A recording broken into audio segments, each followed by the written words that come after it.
اعوذ باللہ من الشیطان الرجیم بسم اللہ الرحمن الرحیم کتب علیکم اذا حضر احدکم الموت ان ترک خیرا الوصیۃ للوالدین والاقربین بالمعروف حقا علی المتقین فمن بدله بعدما سمعه فإنما اسمه على الذین یبدلونه ان اللہ سمیع علیم فمن خاف من موص جنفا او اثما فاصلح بینہم فلا اثم علیہم ان اللہ غفور رحیم۔ تم پر فرض کیا گیا ہے کہ اگر تم میں سے کوئی اپنے پیچھے مال چھوڑ کر جانے والا ہو تو جب اس کی موت کا وقت قریب آئے وہ اپنے والدین اور قریبی رشتہ داروں کے حق میں دستور کے مطابق وصیت کرے۔ یہ متقی لوگوں کے ذمے ایک لازمی حق ہے۔ پھر جو شخص اس وصیت کو سننے کے بعد اس میں کوئی تبدیلی کرے گا تو اس کا گناہ ان لوگوں پر ہوگا جو اس میں تبدیلی کریں گے۔ یقین رکھو کہ اللہ سب کچھ جانتا ہے اور سنتا ہے۔ ہاں، اگر کسی شخص کو یہ اندیشہ ہو کہ کوئی وصیت کرنے والا بیجا طرفداری یا گناہ کا ارتکاب کر رہا ہے اور وہ متعلقہ آدمیوں کے درمیان صلح کرا دے تو اس پر کوئی گناہ نہیں۔ بے شک اللہ تبارک و تعالی بہت بخشنے والا بڑا مہربان ہے۔ ان آیتوں کے اندر تفصیل میں جانے سے پہلے کچھ بنیادی چیزیں سمجھ لیں کہ اللہ رب العالمین کا احسان ہے، کرم ہے اور فضل ہے کہ اللہ تبارک و تعالی نے ہم سب کو جو مذہب عطا کیا ہے، دنیا کے تمام مذاہب میں یہ مذہب فطری اعتبار سے، اور یہ مذہب اللہ تبارک و تعالی نے قیامت تک آنے والے تمام انسانوں کے لیے بنایا ہے۔ اور اس مذہب کے اندر زندگی کا کوئی گوشہ ایسا نہیں ہے جہاں اس مذہب کے اندر انسان کو کسی بھی طریقے سے بے یار و مددگار چھوڑا گیا ہو، بلکہ اس مذہب کے اندر پوری رہبری اور پوری رہنمائی کی گئی ہے۔ اسی طریقے سے اس مذہب کی جو بنیادی چیزیں ہیں کہ ان مذاہب میں جہاں ایمانیات پر بات ہوتی ہے وہیں عبادات پر بات ہوتی ہے، معاملات کی مکمل رہنمائی ہے، معاشرات کی مکمل رہنمائی ہے، اخلاقیات کی مکمل رہنمائی ہے۔ یہ اس دین اسلام کے جو 5 شعبے ہیں کہ ایمانیات، عبادات، معاملات، معاشرات اور اخلاقیات، یہ جو آیت آج پڑھی گئی ہے سورہ بقرہ کی 180، 181 اور 182 آیت، ان آیتوں کے اندر تفصیلی طور پر وصیت کا ذکر ہے۔ انسان کی زندگی میں جو مسائل پیش آتے ہیں، جو معاملات پیش آتے ہیں، معاملات الگ الگ طرح کے ہوتے ہیں۔ تجارت کے الگ معاملات ہیں، لین دین کے الگ معاملات ہیں، اسی طریقے سے نکاح کے الگ معاملات ہیں، اسی طریقے سے ہبہ، گفٹ، ہدیہ، عطیہ، اس کے الگ معاملات ہیں، اسی طریقے سے وصیت کے الگ معاملات ہیں، اور معاملات ہی کے حصے میں وراثت بھی آتا ہے۔ تو وراثت سے پہلے ہبہ اور عطیہ، ہبہ، عطیہ، ہدیہ، گفٹ، یہ مکمل مترادف الفاظ استعمال ہوتے ہیں، مطلب اس کا وہی ہے۔ اس کے آگے بڑھ کر مسئلہ ہے وصیت کا۔ تو اب سوال یہ پیدا ہوتا ہے کہ ان آیتوں کے اندر اللہ تبارک و تعالی نے جن چیزوں کی طرف توجہ دی ہے، تو بنیادی طور پر پہلے ہم سمجھنے کی کوشش کریں گے کہ ہبہ، عطیہ، ہدیہ کیا چیز ہے، اور ہبہ، عطیہ، ہدیہ کن کن چیزوں کی جا سکتی ہے، کن چیزوں کی نہیں کی جا سکتی ہے، اور ہبہ کے متعلق احادیث میں کیا رہبری اور کیا رہنمائی ہے، اسی طریقے سے قرآن کے اندر کیا رہبری اور رہنمائی ہے۔ اس کے بعد انشاءاللہ پھر ہم وصیت کی طرف جائیں گے۔ ہبہ کس کو کہتے ہیں؟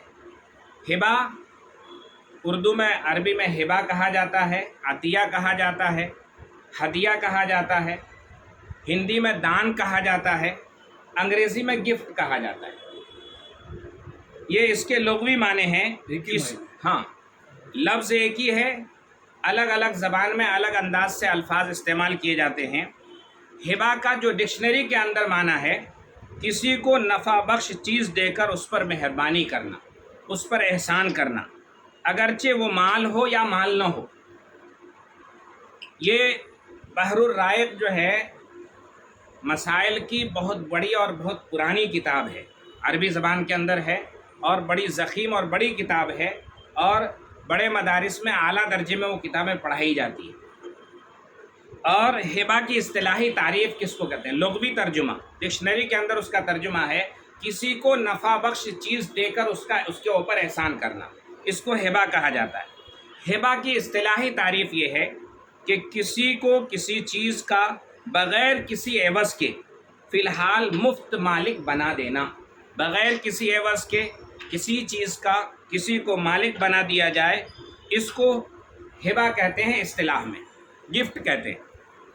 شرعی اعتبار سے کسی شے کا مفت یعنی بلا کسی عوض کے مالک بنانا ہبا کہلاتا ہے۔ یہ اسلامی مسائل کے اعتبار سے جو بڑی کتابیں ہیں اس کے اندر اس کا تذکرہ ہے۔ اب ہبا کن کن چیزوں کی جا سکتی ہے، کن چیزوں کی نہیں کی جا سکتی ہے؟ ہبا ہر وہ چیز جو کسی کے نفع کے کام میں آئے اس کو ہبا کی جا سکتی ہے۔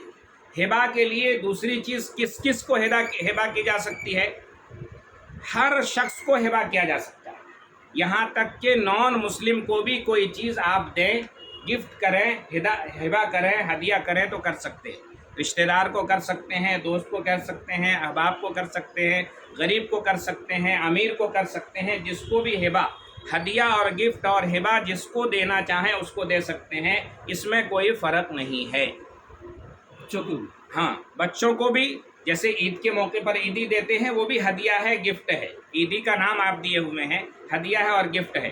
کوئی بچہ آپ کے یہاں آئے اور کوئی چیز آپ اس کو کھانے کے لیے دے دیں، یہ بھی ہدیہ ہے، یہ بھی ہبا ہے، یہ بھی گفٹ ہے۔ تو اب ہبا کی کتنی قسمیں ہیں؟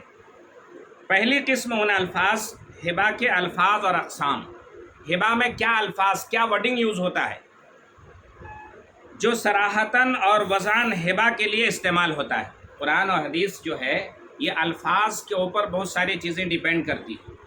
ہم نماز پڑھتے ہیں، ان کے اندر الفاظ کی تبدیلی کے اندر نماز کے اندر فرق پڑ جاتا ہے۔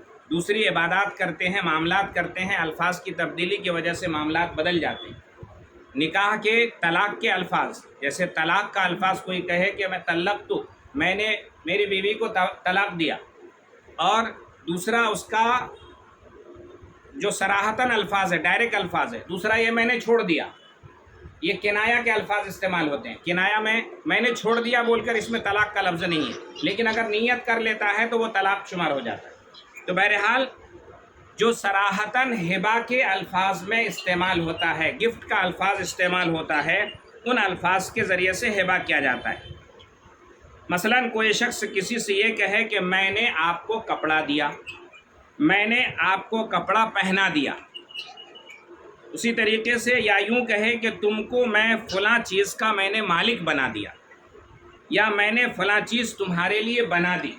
اگر کوئی شخص یہ کہہ دیا تو مطلب یہ ہے کہ اس نے وہ چیز ہبا کر دیا، اس نے وہ چیز گفٹ کر دیا، وہ چیز دان کر دیا۔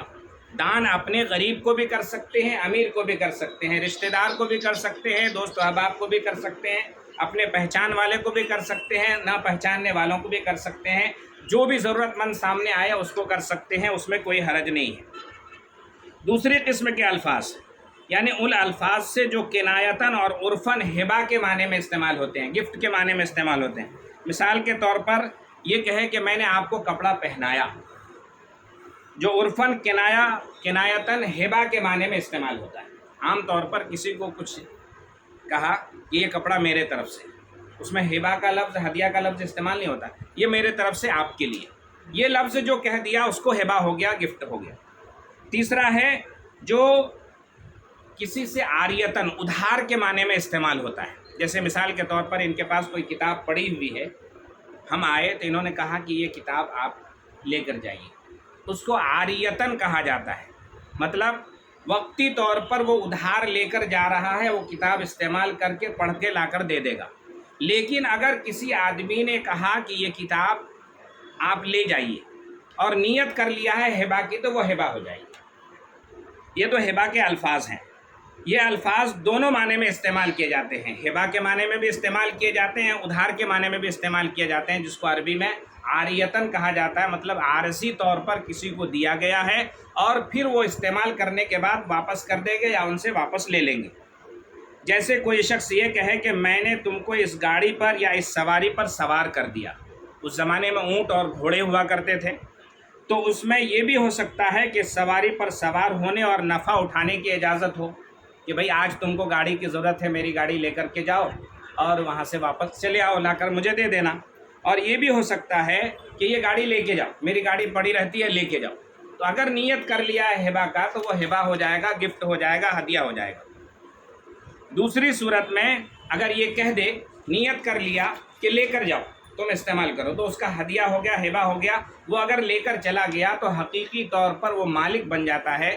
جیسے کسی نے کوئی چیز خریدا، خریدنے کے بعد جیسے کسی نے کوئی چیز خریدا اور خریدنے کے بعد جو ہے وہ آدمی مالک بن جاتا ہے، اسی طریقے سے کسی نے کہا کہ یہ چیز میں نے آپ کو دیا، آپ لے جائیے، وہ قبضہ کر لیا تو وہ اس کا ہبا مکمل ہو گیا، ہدیہ اور گفٹ مکمل ہو گیا۔ ہبا کے اندر کن چیزوں سے ہبا مکمل ہوتا ہے؟ ہبا مثال کے طور پر ایک موبائل ہے ہمارے پاس، ہم نے کسی کو کہا یہ موبائل آپ کے لیے، جب تک اس کے حوالے نہیں کیا ہے، جب تک اس کے حوالے نہیں کیا ہے، اس کے پاس نہیں دیا گیا ہے، تب تک وہ ہبا مکمل، گفٹ مکمل نہیں ہوا ہے۔ گفٹ کے مکمل ہونے کے لیے پہلی چیز تو یہ ہے ایجاب و قبول، یعنی دینے والے کی طرف سے پیشکش، اور دوسری چیز ہے لینے والے کی طرف سے قبول کرنا، تیسری چیز ہے اس کے اوپر پوزیشن، قبضہ۔ تین چیز ہبا کمپلیٹ ہونے کے لیے شریعت کے اندر جو شرط ہے وہ تین شرط ہے۔ پہلی چیز ہے ایک طرف سے پیشکش، دوسری طرف سے اس کو قبول کرنا، تیسرا ہے جس نے قبول کیا اس کو پوزیشن دینا۔ اگر پوزیشن دے دیا تو یہ ہبا مکمل ہو گیا، اور پوزیشن جب تک نہیں دیا ہے مکمل نہیں ہوگا۔ مثال کے طور پر ہمارا بیٹا ہے، ہماری بیٹی ہے، ہمارے رشتہ دار ہیں، ہمارا دوست ہے جو ہماری بہت خدمت کرتا ہے، ہم یہ چاہتے ہیں کہ ہماری کوئی چیز ایسی ہے جس سے ہم نفع اٹھاتے تھے، ابھی اس کی زیادہ ضرورت نہیں ہے، یا ابھی ضرورت ہے لیکن دوسرے کو دیں گے تو دوسری کی بھی ضرورت پوری ہوگی، اس کو اٹھا کر دے دیے اور وہ قبضہ کر لیا، قبول بھی کر لیا، قبضہ کر لیا، لے کر چلا گیا، تو وہ چیز اس کی ہو گئی، شرعی اعتبار سے اس کو واپس نہیں لیا جا سکتا۔ اس کی حدیث انشاءاللہ آگے آئے گی۔ ہدیہ، صدقہ اور ہبہ میں فرق کیا ہے؟ ہدیہ، صدقہ اور ہبہ میں فرق کیا ہے؟ صدقے کی دو قسمیں ہوتی ہیں، ایک صدقہ واجبہ جو اللہ کی طرف سے واجب ہے اور فرض ہے، یعنی زکوٰۃ، صدقہ فطر، کسی چیز کی کسی نے منت مانی تھی وہ صدقے کی اور وہ منت اس کی پوری ہو گئی تو وہ صدقہ کرنا واجب ہو جاتا ہے۔ اسی طریقے سے کوئی نماز چھوڑ دیا ہے، روزہ اس کا چھوٹ گیا ہے، عبادت چھوٹ گئی ہے، اس کا کفارہ، یہ کفارہ کا کچھ دینا یہ صدقہ واجبہ ہے، فطرہ دینا صدقہ واجبہ ہے، زکوٰۃ دینا صدقہ واجبہ ہے، اور صدقہ پہلی قسم صدقے کی جو ہے صدقہ واجبہ، دوسری ہے صدقہ نافلہ، نفل صدقہ، جیسے کسی کو اللہ کی رضا کے لیے کچھ دے دیا۔ صدقے کی نیت کیا؟ صدقے کا مطلب ثواب، صدقے کا مطلب ثواب، جیسے راستے سے تکلیف دینے والی چیز کو ہٹا دینا صدقہ ہے، کسی کو راستہ بتا دینا صدقہ ہے، کسی نے کوئی پتہ پوچھا اس کو پتہ بتا دینا صدقہ ہے، کسی نے کسی کا موبائل نمبر ہم سے پوچھا اس کو موبائل نمبر بتا دیا، یہ بھی صدقہ ہے۔ تو یہ بھی صدقے کی نفل قسموں میں آتا ہے، اور صدقہ صرف مال دینا نہیں ہے، کوئی چیز دینا نہیں ہے، اچھے بول دینا بھی صدقہ ہے، اچھی بات بتا دینا بھی صدقہ ہے، کسی چیز کی تعلیم دے دینا بھی صدقہ ہے۔ اب پہلا فرق ہدیہ اور ہبہ میں جو فرق ہے وہ یہ ہے کہ ہدیہ اور عطیہ امیر، غریب، ہاشمی، سید سب کو دیا جا سکتا ہے۔ کیا چیز؟ ہبہ اور گفٹ جو ہے امیر، غریب، ضرورت مند سب کو دیا جا سکتا ہے، ہاشمی سید سب کو دیا جا سکتا ہے، لیکن صدقہ جو ہے یہ صدقہ اگر نفل ہے، نفلی صدقہ ہے تو یہ امیر غریب ہاشمی سید سب کو دیا جا سکتا ہے، لیکن صدقات واجبہ جیسے کسی مرحوم کے ایصال ثواب کے لیے دینا ہے، اسی طریقے سے زکوٰۃ دینا ہے، فطرہ دینا ہے، کسی چیز کی منت مانی تھی وہ منت کا دینا ہے، نماز روزے کا کفارہ دینا ہے، تو یہ صدقات واجبہ ہے، یہ امیر کو نہیں دیا جا سکتا، صاحب نصاب کو نہیں دیا جا سکتا، امیر کو نہیں دیا جا سکتا، ماں کو، باپ کو، بیٹا کو، پوتا کو نہیں دیا جا سکتا، بیٹی کو، پوتی کو نہیں دیا جا سکتا، صدقات واجبہ ان کو نہیں دیا جا سکتا، سید کو بھی نہیں دیا جا سکتا، یہاں تک کہ کافر کو بھی نہیں دیا جا سکتا۔ صدقات واجبہ صاحب نصاب کو نہیں دے سکتے ہیں، سید اور ہاشمی کو نہیں دے سکتے ہیں، ماں باپ جو اپنے اصول ہیں ان کو نہیں دے سکتے ہیں، جو اپنے فروع ہیں، بیٹا پوتا ہے، بیٹی پوتی ہے، اس کو نہیں دے سکتے ہیں۔ اس کے بعد ہدیہ واپس لینا کسی کو، اب یہاں تک تو مسئلہ حل ہو گیا کہ ہدیہ کس کو کہتے ہیں، ہبہ کس کو کہتے ہیں، ہدیہ اور ہبہ میں فرق کیا ہے حکمی اعتبار سے، اور کس کو دے سکتے ہیں کس کو نہیں دے سکتے۔ اب ایک سوال یہ پیدا ہوا ہے، ہدیہ دے کر واپس لینا مکروہ تحریمی ہے، مطلب حرام کے درجے میں ہے، البتہ اگر واپس لے لے تو واپس لینے والا بھی مالک بن جاتا ہے۔ اور اس میں علماء نے وضاحت یہ کیا ہے کہ اگر آپ نے اپنے بیٹے کو، بیٹی کو کوئی چیز ہبہ کیا ہے، ہدیہ کیا ہے، گفٹ کیا ہے، اس سے واپس لے سکتے ہیں، عام آدمی سے واپس نہیں لے سکتے۔ اس کے لیے ایک حدیث ہے، اللہ کے نبی صلی اللہ علیہ وسلم کی حدیث یہ ہے کہ ہدیہ کر کے العائد فی الہبۃ، ہدیہ دے کر، ہبہ دے کر واپس لینے والا ایسا ہے جیسا کسی کتے نے قے کیا اور قے کرنے کے بعد اس کو چاٹ لیا، جتنا بڑا گھناؤنا عمل ہے وہ، اسی طریقے سے ہدیہ دے کر واپس لینا، گفٹ دے کر واپس لینا، ہبہ دے کر واپس لینا، یہ اسی طریقے سے گناہ کا کام ہے۔ اسی طریقے سے صدقہ اگر کر دیا ہے، صدقہ کرنے کے بعد کسی طرح سے واپس لینے کی گنجائش نہیں ہے۔ اسی طریقے سے ہدیہ اور ہبہ میں تیسرا فرق کیا ہے، ہدیہ میں ثواب کے علاوہ سامنے والے کی خوش دلی مقصود ہوتی ہے، جیسے میں نے کسی دوست کو کوئی چیز ہبہ کیا، گفٹ کیا، گفٹ کرنے کا بھی ثواب ہے، ثواب ملے گا، اب جو ہے اس سے اس کی خوشی بھی مقصود ہے کہ ہمارے دوست کا، ہمارے رشتہ دار کا، ہمارے عزیز جو ہے خوش ہو جائیں، ان کو خوش کرنا بھی مقصود ہے، ان کی ضرورت پوری کرنا بھی مقصود ہے، اور اللہ کا حکم پورا کرنا بھی مقصود ہے۔ تو ہبہ اور ہدیے میں یہ فرق ہے۔ اسی طریقے سے ہبہ کے متعلق کون کون سی شرطیں ہیں، ہبہ کے متعلق پہلی شرط ہے ایجاب، یعنی سامنے والے کی طرف سے کوئی چیز کسی کو کوئی ہبہ کرے تو سامنے والا پیشکش کرے کہ میں آپ کو دے رہا ہوں، اس کو دے۔ اسی طریقے سے واہب یعنی ہبہ کرنے والے کے متعلق بھی کچھ شرطیں ہیں، جو چیز ہبہ کی جا رہی ہے اس کی بھی کچھ شرطیں ہیں، جس کو ہبہ کیا جا رہا اس کی بھی کچھ شرطیں۔ ہبہ کے 4 شرائط ہیں، 4 شرائط مکمل ہوگا تو ہبہ، گفٹ، دان پترک جو بناتے ہیں کسی زمین کا، کسی پراپرٹی کا، کسی گھر کا، مکان کا، اس کے لیے 4 شرط شرعی اعتبار سے ضروری ہے۔ ایجاب و قبول سے متعلق کیا شرائط ہے، واہب یعنی ہبہ کرنے والے کے متعلق کیا شرط ہے، موہوب جس کو ہبہ کیا جا رہا اس کے متعلق کیا شرط ہے، جو چیز ہبہ کی جا رہی ہے اس کی کیا شرط ہے، کون سے کنڈیشن میں وہ چیز ہبہ کی جا سکتی ہے، اور جس کو ہبہ کیا جا رہا ہے اس کے لیے کیا کنڈیشن ہے۔ 4 الگ الگ چیزوں کی کنڈیشن ہے، یہاں شارٹ میں آپ کے سامنے پیش کر رہا ہوں۔ پہلی قسم یعنی ایجاب و قبول سے متعلق شرط یہ ہے کہ اس کو کسی ایسی بات کے ساتھ مشروط نہ کیا جائے، شرط نہ لگایا جائے جس سے وجود اور عدم یعنی ہونے نہ ہونے میں شک پیدا ہو اور ہونے نہ ہونے کا امکان پیدا ہو۔ مثال کے طور پر یہ کہا جائے کہ میں نے یہ زمین تم کو ہبہ کیا، اس شرط پر کہ فلاں آدمی آ جائے، اس شرط پر کہ زلزلہ آ جائے، اس شرط پر کہ آندھی آ جائے، تو اس سے ہبہ کمپلیٹ نہیں ہوتا، اس سے پیشکش کمپلیٹ نہیں ہوتا۔ یہ میں نے آپ کو دیا، شرط یہ ہے کہ فلاں آدمی آنے والا ہے، وہ آ جائے تو، وہ نہیں آیا تو ہوگا ہی نہیں۔ اس لیے ایسے شرط لگانا ایجاب کے سلسلے میں، پیشکش کے سلسلے میں مناسب نہیں ہے۔ اسی طریقے سے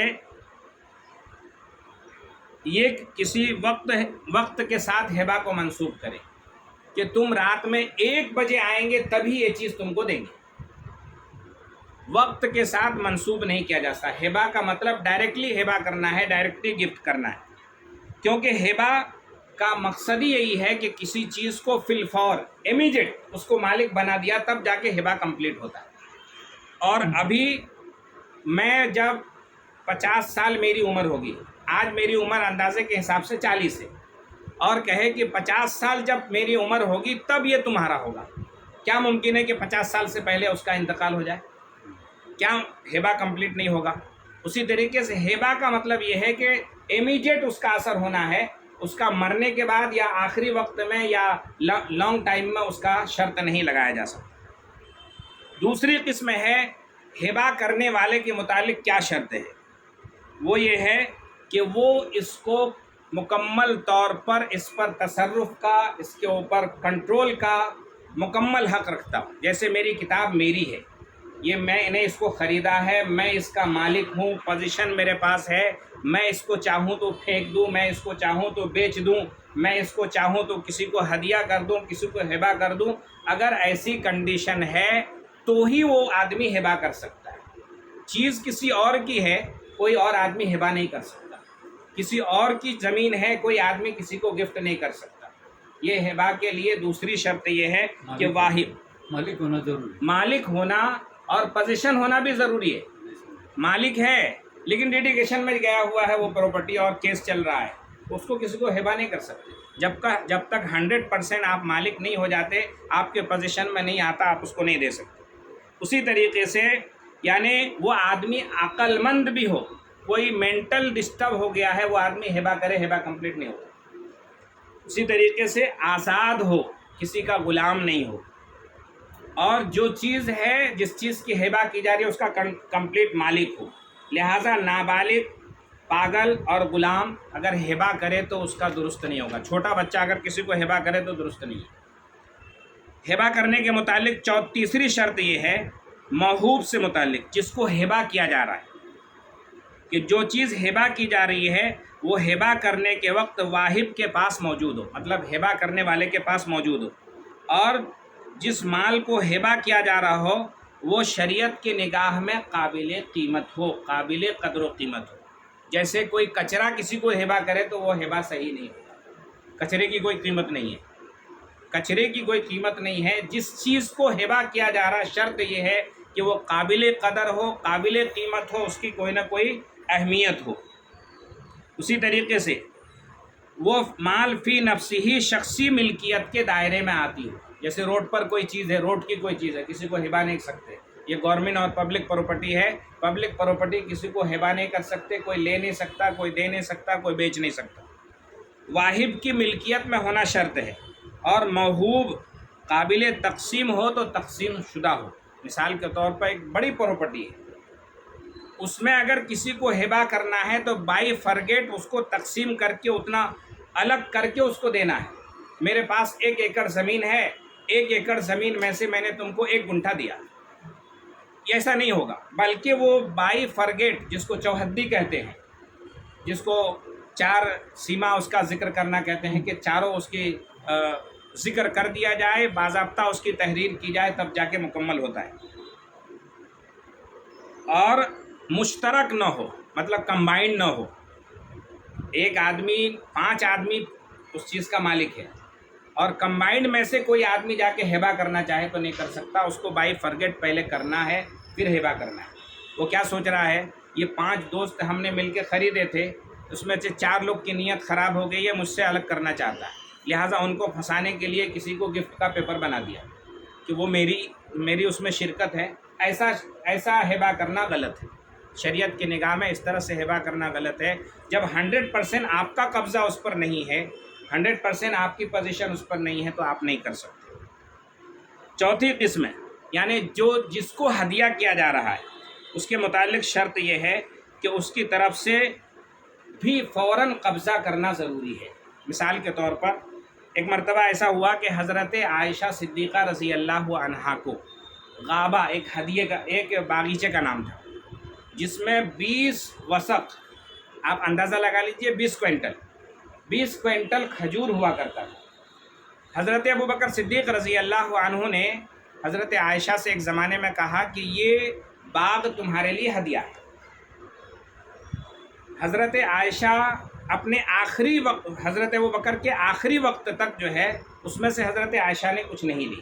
جب بالکل آخری وقت ہوا تو حضرت عائشہ صدیقہ رضی اللہ عنہا کو حضرت ابوبکر صدیق رضی اللہ عنہ نے کہا کہ میں نے آپ کو ہدیہ کیا تھا، تم نے اس پر قبضہ نہیں کیا، تمہارا کنٹرول اس پہ نہیں رہا، لہٰذا میں اس کو واپس لیتا ہوں، واپس لینے کے بعد میرے وارثین میں اس کو تقسیم کر دوں گا۔ اور اس کے چند مہینوں یا چند دنوں کے بعد حضرت ابوبکر صدیق رضی اللہ عنہ دنیا سے چلے گئے۔ تو لہٰذا اس سے پتہ چلا کہ جس چیز کو ہبہ کیا جا رہا ہے وہ مکمل طور پر قبضے میں دینا، اور جس کو ہبہ کیا جا رہا ہے اس کے قبضے میں جانا ضروری ہے۔ یہاں تک کہ یہ مسائل ہو گئے۔ اسی طریقے سے ہبہ کے متعلق حدیثیں کیا ہیں، اس کے فوائد کیا ہیں۔ آپ صلی اللہ علیہ وسلم نے فرمایا تحادو تحابو، ہدیہ دیا کرو، لیا، اور یہ جو عربی کے الفاظ ہیں، یہ جو جملے اس میں استعمال ہو رہے ہیں کہ ہدیہ لیا دیا کرو، محبت آپس میں بڑھے گی، ایک دوسرے کو تحفہ دینے میں محبت بڑھے گی۔ آپ علیہ الصلاۃ والسلام ہدیہ لیتے بھی تھے اور اس کا بدلہ دیتے بھی تھے۔ اسی طریقے سے آج کل جو پرانی گھر کی عورتیں ہوا کرتی تھی ان کے اندر ایک رواج تھا، بغل والی کوئی چیز لے کر آتی تھی تو اس کے جاتے وقت اس کے کٹوری میں کچھ نہ کچھ رکھ دیتے تھے، اس کے پیالے میں رکھ دیتے تھے۔ یہ اس حدیث کا مطلب ہے کہ آپ علیہ الصلاۃ والسلام نے فرمایا، حضرت عائشہ صدیقہ رضی اللہ عنہا کی حدیث ہے کہ آپ علیہ الصلاۃ والسلام نے فرمایا کہ یقبل الہدیۃ و یصیب علیہا، آپ علیہ الصلاۃ والسلام ہدیہ قبول بھی کرتے تھے اور اس کا بدلہ دیتے تھے، اور جوابی تحفہ بھی دیا کرتے تھے، کبھی اسی وقت دے دیا کرتے تھے، کبھی بعد میں دیا کرتے تھے، اس لیے یہ سنت ہے حدیث۔ اسی طریقے سے تیسری حدیث ہے، اللہ کے نبی صلی اللہ علیہ وسلم نے فرمایا تحادو فإن الہدیۃ تصل السخیمہ، کہ ہدیہ دیا کرو اس لیے کہ یہ جو ہے دل کی قدورت کو، دل کی گندگی کو، دل کی نفرت کو دور کرنے والی چیز ہے۔ ہدیہ جب ایک دوسرے کو دیتے ہیں تو اس سے دل کی نفرت، دل کی قدورت دور ہوتی ہے۔ اسی طریقے سے ہدیہ واپس نہیں لی جا سکتی، اس کی حدیث ہے۔ آپ علیہ الصلاۃ والسلام نے جو میں نے کہا کہ علیہ الصلاۃ والسلام نے فرمایا کہ وہ آدمی ہدیہ لے کر واپس نہ لے، کوئی آدمی ہدیہ دے دیا اور واپس لے، ایسا ہے جیسے کسی کتے نے قے کیا اور اس کو چاٹ لیا، جتنا بڑا سنگین اور بیکار کام ہے۔ اسی طریقے سے کوئی چیز کسی کے پاس امانت تھی اور مالک نے اسے واپس کر دیا تو وہ ہبہ ہو جائے گی۔ مثال کے طور پر ہبہ کی نیت کر لی، میں نے کوئی چیز کسی کو امانت کے طور پر رکھوائی تھی کہ یہ فلاں چیز ہے تم سنبھالو، اس کو ہدیہ نہیں دیے تھے، لیکن تھوڑا زمانہ گزر جانے کے بعد وہ نیت کر لے اور اس کو بلا کے کہہ دے کہ تم رکھ لو، تو وہ ہدیہ ہو جائے گی۔ اور اگر جب تک یہ نہیں کہا ہے، ہدیہ نہیں دیا، صرف رکھنے کے لیے کیا ہے، ہدیہ کی نیت نہیں کیا ہے، تو جب چاہے واپس لے سکتا ہے، واپس مانگنا چاہیے۔ اسی طریقے سے کوئی قرض خواہ ہے، مقروض کے ذمے قرض ہے، مثال کے طور پر ایک زید کو میں نے 10,000 روپے دیا اور اس کی کنڈیشن ایسی نہیں ہے کہ وہ آدمی جو ہے وہ ہم کو واپس کر سکے۔ اب اس وقت جو ہے اگر وہ اس کو بلا کر کہہ دے کہ چلو تم واپس تو نہیں کر سکتے، میرے طرف سے وہ ہدیہ ہے، میرے طرف سے ہبہ ہے، تو وہ بری الذمہ ہو جائے گا، اس کے اوپر قرض کا بوجھ ختم ہو جائے گا۔ یہ حدیث کے متعلق ہے۔ اسی طریقے سے اب مسئلہ آتا ہے اپنے اولاد کو ہبہ کرنے کا، عام طور پر ہم لوگ جو کرتے ہیں۔ اللہ کے نبی صلی اللہ علیہ وسلم کے زمانے میں حضرت نعمان ابن بشیر رضی اللہ عنہ کا واقعہ ہے کہ نعمان ابن بشیر کہتے ہیں کہ ہمارے والد صاحب ہم کو ایک گھوڑا دیے، اور آپ علیہ الصلاۃ والسلام کے متعلق گھر میں مشورہ ہوا۔ حضرت نعمان ابن بشیر کی والدہ نے ان کے شوہر سے کہا، حضرت بشیر سے، کہ آپ حضور صلی اللہ علیہ وسلم کو اس پر گواہ بنائیے۔ وہ پھر حضور پاک علیہ الصلاۃ والسلام کے پاس آئے۔ حضور پاک علیہ الصلاۃ والسلام کے پاس جب آئے تو کہا کہ اے اللہ کے نبی صلی اللہ علیہ وسلم، میں نے اپنے اس بیٹے کو ایک گھوڑا ہدیہ کیا ہے۔ آپ علیہ الصلاۃ والسلام نے پوچھا، اکل ولدک نحلت مثل ھذا، کیا تم نے اپنے تمام بچوں کو اسی طریقے سے گفٹ دیا ہے، ہدیہ دیا ہے، ہبہ دیا ہے؟ قال لا، اس نے کہا نہیں۔ آپ علیہ الصلاۃ والسلام نے کہا فرجعہ، اس کو واپس لے لو۔ فرجعہ، آپ علیہ الصلاۃ والسلام نے کہا اس کو واپس لے لو۔ یہ حدیث دلیل ہے کہ زندگی میں اگر اولاد کے درمیان کوئی چیز دینا ہے تو اولاد کو ہبہ اور ہدیہ کرنے میں برابر سرابر ہونا چاہیے۔ جیسے وراثت کے مسئلے میں بیٹے کو ڈبل، بیٹی کو سنگل، شوہر کو بچہ ہے، عورت کا انتقال ہو گیا، اس کے پاس مال و دولت تھے، تو شوہر کا انتقال ہونے کے بعد اس کی ماں کو الگ حصہ ملے گا، بچوں کو الگ حصہ ملے گا۔ لیکن ہدیہ دنیا میں دینا ہے، اپنے 4 بیٹے ہیں، 2 بیٹے ہیں، 2 بیٹیاں ہیں، 4 بچے ہیں، تو ان چاروں بچوں کو برابر سرابر ہدیہ دینا ہے، جس کا ثبوت اس حدیث کے اندر ہے۔ اسی طریقے سے پھر آپ علیہ الصلاۃ والسلام نے فرمایا اتقوا اللہ، اللہ سے ڈرو، فعدلوا اولادکم، اللہ سے ڈرو اور اپنے اولاد کے درمیان انصاف کرو۔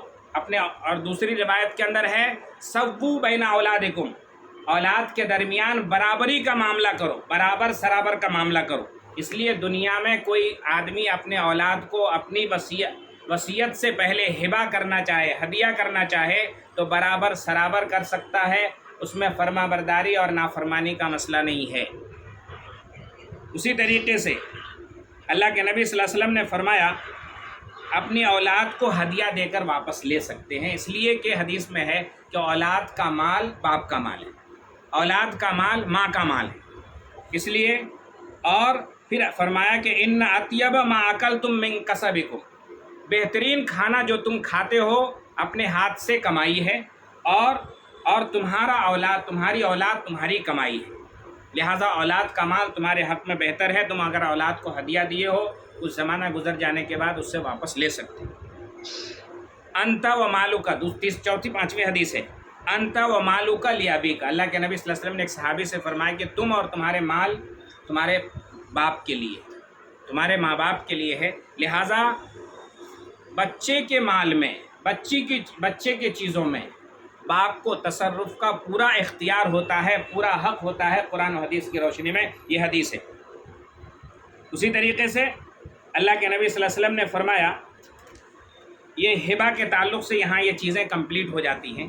تو بہرحال ہبہ کوئی بھی چیز دی جا سکتی ہے، چھوٹی چیز، بڑی چیز، نفع کے تعلق سے ہبہ کسی کو بھی دیا جا سکتا ہے، مسلم کو، غیر مسلم کو، دوست کو، احباب کو، رشتہ دار کو، عزیز و اقارب کو زندگی میں ہبہ دیا جا سکتا ہے۔ اب مختصر سا مسئلہ آتا ہے وصیت کا۔ وصیت جیسے کہتے ہیں ول، ٹیسٹمنٹ، وصیت، اس کو وصیت کہتے ہیں۔ ہر اس چیز کو کہا جاتا ہے جس کے کرنے کا حکم کیا جائے۔ وصیت کا جو لفظ ہے اس کا معنی ہے آرڈر دینا، حکم دینا اور اجازت دینا۔ قرآن مجید کے اندر وصیت کے سینکڑوں جگہ الگ الگ الفاظ استعمال ہوئے۔ قرآن میں اللہ تعالیٰ نے فرمایا وَوَصَّيْنَا الْإِنسَانَ، کہ ہم نے انسان کو حکم دیا ہے کہ اللہ کی عبادت کرو، اللہ کے ساتھ کسی کو شرک مت کرو، شریک مت کرو، ماں باپ کے ساتھ احسان کرو، بالوالدین احسانا۔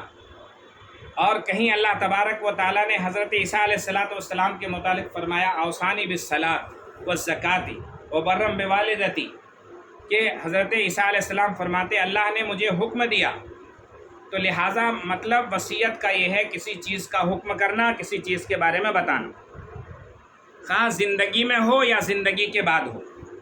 اب وصیت جو ہے جس طریقے سے ہبہ کوئی چیز کی جاتی ہے، اب وصیت میں جو ہے وصیت کے لیے کوئی چیز بھی ہو سکتی ہے، کوئی عمل بھی ہو سکتا ہے. جیسے اللہ کے نبی صلی اللہ علیہ وسلم نے فرمایا اوصیکم بتقوی اللہ، میں تم کو اللہ سے ڈرنے کی وصیت کرتا ہوں. علیکم بتلاوت القرآن، میں تم کو اللہ کے کتاب کی تلاوت کی وصیت کرتا ہوں. وصیت کسی عمل کے کرنے کو بھی کہتے ہیں، کسی چیز کے دینے کو بھی کہتے ہیں. اور عرف عام میں اس کام کو کہا جاتا ہے کہ مرنے کے بعد جس کام کے کرنے کا حکم دیا جائے، عام عرف میں اس کو ول اور وصیت کہتے ہیں. مثال کے طور پر سفر کو جانے والے یا موت سے قریب کوئی شخص جو نصیحت کرتا ہے، اس نصیحت کو وصیت کہتے ہیں. اسی لیے حدیث کے اندر آتا ہے اللہ کے نبی صلی اللہ علیہ وسلم نے آخری وقت میں جو وصیت کی ہے کہ نماز کا اہتمام کرنا، نوکر چاکر اور غلام کا خیال رکھنا. یہ آخری وقت میں حضرت علی وہاں موجود تھے، حضرت فاطمہ موجود تھی، آپ علیہ الصلاۃ والسلام کے آخری وقت میں، تو آپ علیہ الصلاۃ والسلام نے وصیت کیا. تو لہٰذا پتہ چلا کہ وصیت اس کو کہتے ہیں کہ جس کے ذریعے سے کسی کام کا حکم دیا جائے. اب جو آیت پڑھی گئی ہے وصیت کے متعلق، سورہ بقرہ کی 180 آیت جو پڑھی گئی، اس آیت کے اندر اللہ نے فرمایا کتب علیکم اذا حضر احدکم الموت الوصیہ، کہ اللہ تعالیٰ نے تمہارے اوپر جب موت کا وقت قریب ہے تو تمہارے اوپر فرض کیا تھا وصیت. یہ اسلام میں وراثت کا حکم بعد میں آیا ہے، وصیت کا حکم پہلے. جب وصیت کا حکم تھا تو اس وقت وصیت کا حکم فرض تھا. جب وراثت کا حکم آ گیا، وہاں اللہ تعالیٰ نے سب کو ڈیوائیڈ کر کے ہر ایک کا برابر حصہ فکس کر دیا ہے، تو اس کے بعد وصیت اب فرض نہیں بچا ہے. ول کرنا فرض نہیں بچا ہے، وصیت کرنا فرض نہیں ہے. وصیت کرنا ایک مستحب عمل ہے، ایک اچھا عمل ہے، کر سکتے. اب اس کی تفصیل آگے آئے گی، کس کو وصیت کر سکتے ہیں، کس کو نہیں کر سکتے ہیں. یعنی مرتے وقت یا سفر کو جاتے وقت کچھ سمجھانا، آخری نصیحت کرنا. عموماً کسی بھی وقت یا زندگی کے آخری لمحات میں کی جانے والی نصیحت، دیے جانے والے احکامات وصیت کہلاتے ہیں. خواہ وہ زبانی ہو یا تحریری، دونوں طرح سے کی جا سکتی ہے. زبانی طور پر بھی کسی کو وصیت کر سکتے ہیں آپ، اور اسی طریقے سے تحریری طور پر، قانونی طور پر لکھ کر کے، اس کا ڈیڈ بنا کر کے، اس کا پیپر بنا کر کے، رجسٹرڈ کر کے آپ کر سکتے ہیں. قانونی وصیت عام طور پر جائیداد کے متعلق، کسی چیز کے متعلق کی جاتی ہے.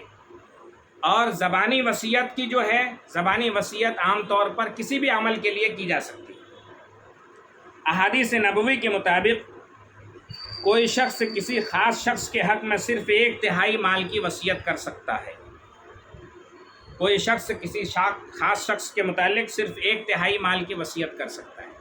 حدیث میں آتا ہے کہ زیادہ سے زیادہ وصیت اگر کوئی کرے، مثال کے طور پر کسی کے پاس 1 لاکھ روپے ہے، تو اگر کسی کے نام وہ وصیت کرنا چاہتا ہے تو 1/3 سے زیادہ وصیت نہیں کرے. 1/3 سے 33.33 اتنا 33.33%، 1/3 اتنا وصیت کر سکتے ہیں، اس سے زیادہ وصیت نہیں کر سکتے. پھر بیلنس کا کیا ہوا؟ اس کو آگے ڈیٹیل آئے گی. اب باقی جائیداد جو ہے وہ وارثوں کا حصہ ہے. باقی جائیداد وارثوں کا حصہ ہے، جو اللہ تبارک و تعالیٰ نے قرآن مجید کے اندر فکس کر دیا ہے.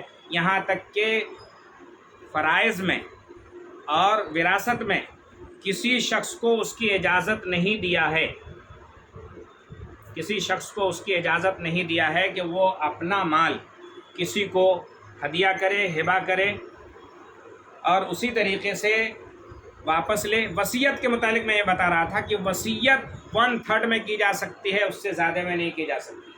کسی رشتہ دار کو کر سکتے ہیں، عزیز و اقارب کو کر سکتے ہیں، جن کا حصہ وراثت میں نہیں ہے ان کو کر سکتے ہیں. جن وہ آگے مسئلہ آئے گا. اسی طریقے سے وصیت کے اقسام، فقہا نے لکھا ہے کہ وصیت کے بھی کئی قسمیں ہیں.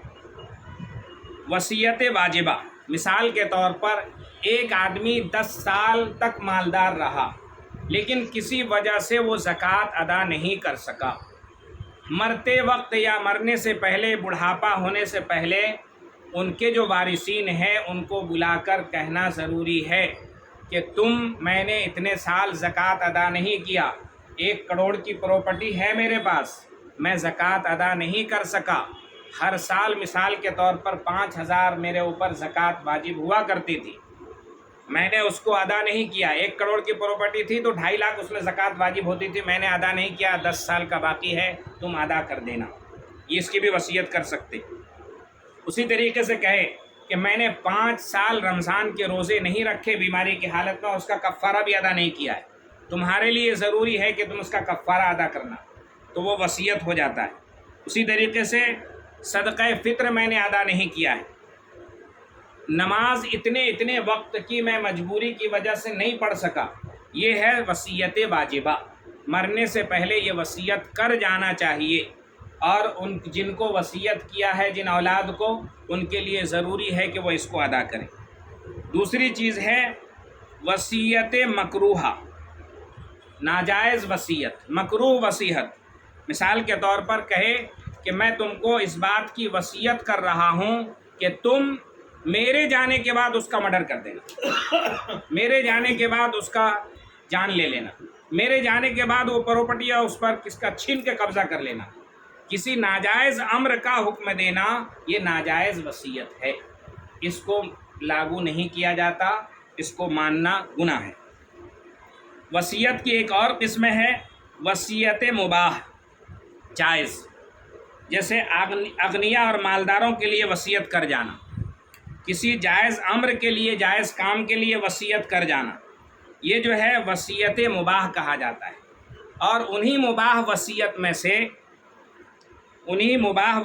میں سے ایک وصیت ہے، جیسے میری یہ پراپرٹی ہے، 1/3 میں سے اتنا مدرسے کو دے دینا، فلاں مسجد کو دے دینا، فلاں ٹرسٹ کو دے دینا، فلاں رفاہی کام میں خرچ ہوتا ہے وہاں پر دے دینا، تو اس کو وصیت مباح کہتے ہیں۔ وصیت مستحب، وصیت واجبہ، وصیت مکروہہ، وصیت مباح کے علاوہ کوئی وصیت ہے تو یہ وصیت مستحبہ کہلاتا ہے۔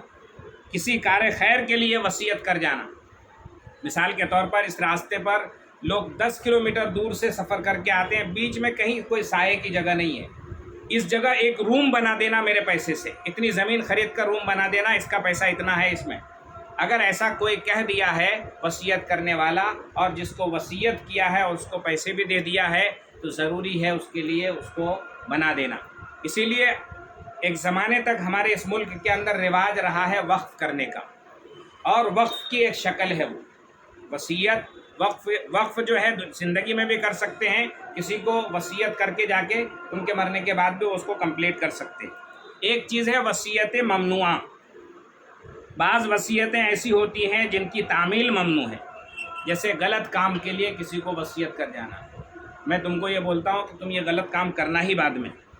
اسی طریقے سے کسی کافر کے حق میں وصیت کرنا، ہبہ، ہدیہ، گفٹ کافر کو بھی دے سکتے ہیں ان کا دل اگر چاہتا ہے، لیکن اگر جو ہے وصیت کرنا ہے تو کسی کافر کے حق میں وصیت نہیں کر سکتے، کسی کافر کے لیے وصیت نہیں کر سکتے، کسی حرام فعل کے لیے، حرام کام کے لیے وصیت نہیں کر سکتے۔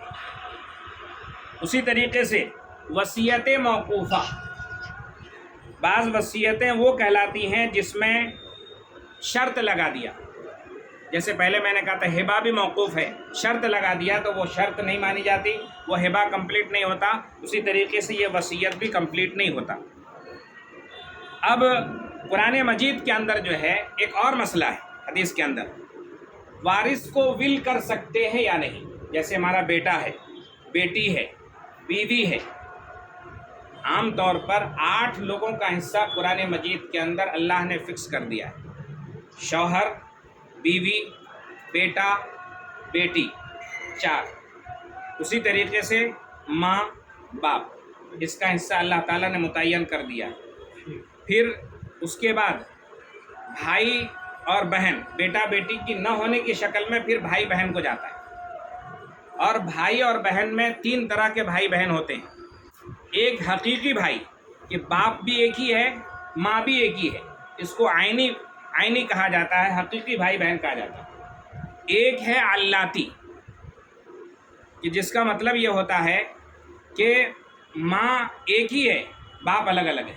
مثال کے طور پر خالدہ کی شادی زاہد سے ہوئی تھی اور زاہد کا انتقال ہو گیا، خالدہ سے جو ہے ایک بچہ پیدا ہوا، اور پھر وہ خالدہ جو ہے عابد سے شادی کی دوسرے شوہر سے، اب اس سے بھی ایک بچہ پیدا ہوا۔ یہ دونوں بھائی جو ہیں آپس میں علاتی، اور ایک ہوتا ہے اخیافی، ماں ایک ہے باپ الگ الگ ہے۔ ابھی بتا دیا، ماں ایک ہے باپ الگ الگ ہے، تو ماں الگ الگ ہے باپ ایک ہے۔ مثال کے طور پر ایک شوہر نے 2 شادی کیا اور دونوں کے بچے جو ہیں یہ اخیافی بھائی بہن کہلاتے ہیں۔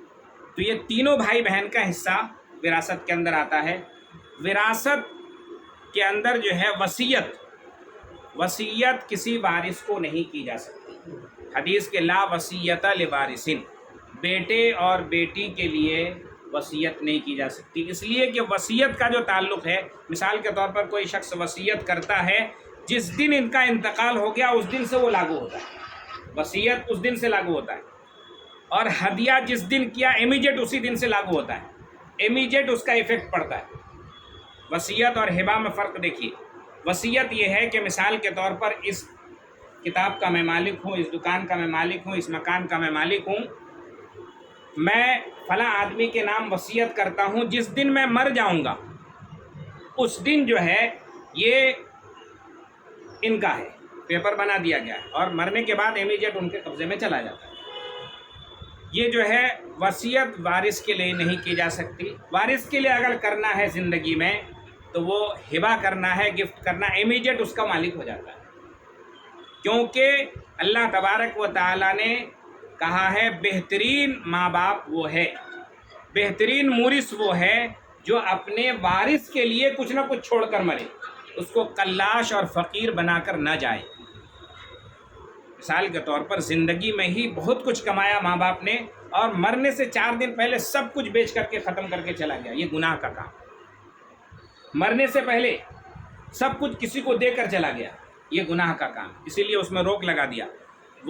کسی 3rd پرسن کو اگر دینا ہے، کسی کو بھی دینا ہے، بیٹے بیٹی بیوی ماں باپ بھائی بہن ان کے علاوہ اگر کسی کو ہبہ کرنا، کسی کو وصیت کرنا ہے تو 1/3 سے زیادہ نہیں کیا جا سکتا، اور اولاد جن کا نام وراثت میں وارثین میں ہے ان کو تو بالکل ہبہ، ان کو کسی طریقے سے وصیت نہیں کی جا سکتی۔ اللہ تعالیٰ نے ارشاد فرمایا تم پر فرض کیا گیا ہے اگر تم میں سے کوئی اپنے پیچھے مال چھوڑ جانے والا ہو تو اس کی موت کا وقت قریب ہو تو اپنے والدین اور قریبی اور رشتہ داروں کے، یہ حکم جو ہے پہلے تھا بعد میں منسوخ ہو گیا، اب جو ہے ہدیے کے متعلق ہدیہ کا مسئلہ حل ہو گیا، ہبہ کے متعلق مسئلہ حل ہو گیا، وصیت میں ایک خاص مسئلہ۔ اب جو ہے عام طور پر ایسا ہوتا ہے کہ بہت ساری جگہ کنڈیشن پیدا ہوتی ہے کہ بھئی ایک ہی بچہ ہے، وہ تھوڑا بہت زیادہ سمجھدار نہیں ہے، ایک بچی ہے وہ کہیں دور چلی گئی ہے، اس کو بیاہ کر کے اس کی شادی کر کے وہ اپنے سسرال میں رہ رہی ہے، اس کی کنڈیشن اچھی ہے، اگر خدا نہ خواستہ ہم اس کے نام نہیں کر کے گئے، اگر ول نہیں کیے، وصیت نہیں کیے، تو یہ ڈر ہے کہ ہمارا جو بھائی ہے، ہمارا جو قریب میں رشتہ دار ہے، اس کو بہلا پھسلا کر کے اس سے لے لے گا۔ ایسا ہوتا ہے عام طور پہ، بہت ساری جگہ میں اس طرح کے قصے ہوئے ہیں۔ تو ایسے میں شریعت یہ کہتی ہے کہ تم ان کو ہبہ کرو، اور ہبہ کرنے کا مطلب ہے کہ جس دن ہبہ کیے اسی دن اس کو پوزیشن دے دیے، وہ مالک بن جاتا ہے۔